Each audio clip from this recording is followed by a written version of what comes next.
Elle s'appelle Deja. Elle n'a que 6 ans. Ça fait des semaines que son état se détériore, que ses plaies s'infectent, un mal que les infirmières n'arrivent pas à soigner.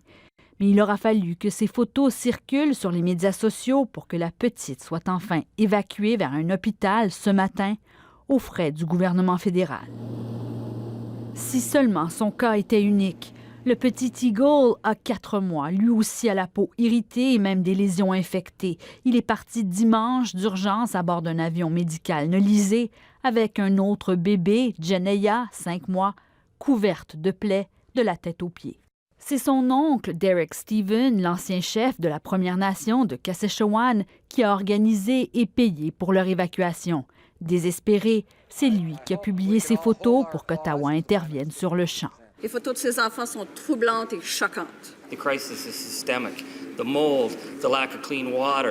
Comme beaucoup d'autres, le député de la région, Charlie Angus, soupçonne la mauvaise qualité de l'eau, qui a toujours été une malédiction pour cette petite communauté isolée du nord de l'Ontario. La ministre de la Santé confirme qu'une équipe médicale a été envoyée pour enquêter sur le terrain, dans cette réserve pauvre et délabrée où rien ne semble avoir changé dans les 10 dernières années. Kashechewan est devenu tristement célèbre en 2005, quand plus de la moitié de la population a dû être évacuée en pleine crise de l'eau contaminée qui causait des problèmes de santé graves, y compris des problèmes de peau. Malgré plusieurs ententes avec les gouvernements libéraux puis conservateurs, les nombreux problèmes de la réserve, inondations, insalubrité, eau contaminée, n'ont jamais été réglés. Tamara, on apprend ce soir qu'il y a des dizaines d'autres enfants qui sont sur le point d'être évacués. En fait, leur nombre ne fait qu'augmenter. Oui, la liste augmente, une vingtaine au total. Ce qui arrive, c'est que depuis 24 heures, les parents se manifestent et publient les uns après les autres, d'heure en heure, des photos de leurs petits, des problèmes de peau, se plaignent que les services de santé sur place ne sont pas à la hauteur. Il y a des parents qui ont dit, donnez 2 bains au bébé par jour, ça devrait régler le problème. Si c'est l'eau qui est en cause, on a de sérieux problèmes. Ça peut être autre chose, ça peut être des problèmes de moisissure, d'insalubrité. Moi, j'y suis allée pendant l'évacuation il y a 11 ans à Kashechewan, passer du temps.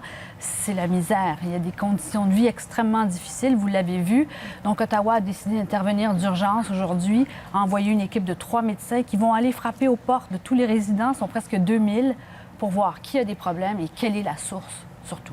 Bon, évidemment, demain, c'est jour de budget. Est-ce qu'on s'attend à ce qu'il y ait des sommes importantes pour, justement, pallier à ces problèmes criants? Oui, qui sont partout au Canada, dans les réserves. La réponse est oui. C'était une des promesses centrales du gouvernement Trudeau quand il a fait campagne.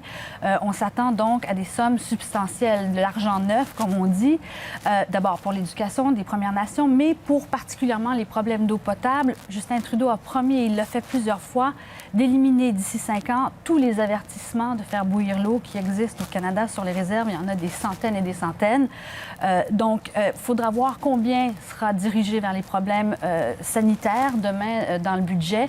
Mais ça va au-delà de remplacer les infrastructures. Il faut faire de la formation. Souvent, le problème, c'est que les opérateurs de ces usines de traitement d'eau sont incompétents.